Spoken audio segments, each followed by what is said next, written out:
We're currently looking at the four groups of people that we see responding to John's message.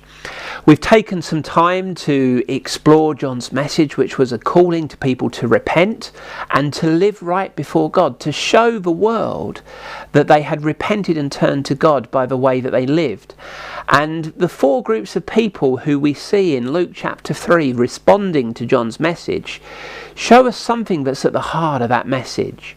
And the first group that we're looking at are these religious leaders who believe they didn't need to respond to John's message because they had a right to salvation.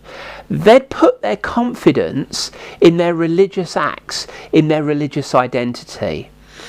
We've already seen that John called these religious leaders a brood of snakes, and Jesus himself went on to say something very similar.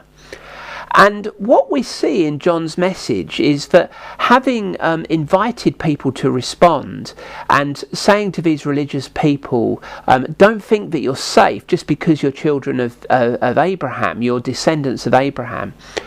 We see that he goes on to say that God can create new children from the very stones. This part of John's message is pointing people back to the Creator.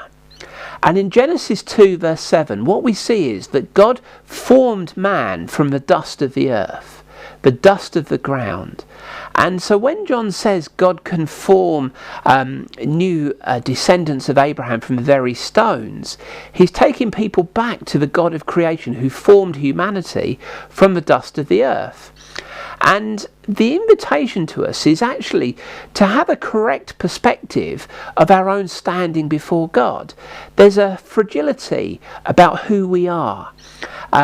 We were made by God. God is the creator of the universe who made humanity. We are his creation, and the Bible tells us that we're made in the image of God.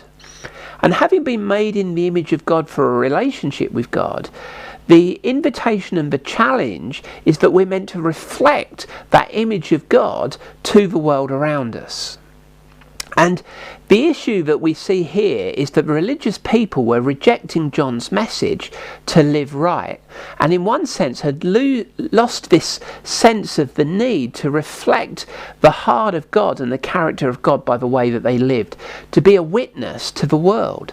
And in doing that, it's almost like we begin to get this bad smell, that actually the religious leaders, in the way that they were living, something stinks, something stank to heaven, because these religious people were no longer reflecting the God of creation, whose image they were made in and called to reflect to the hurting world, but instead were now portraying a bad image and a bad taste. And I wonder what sort of image and taste you present before God.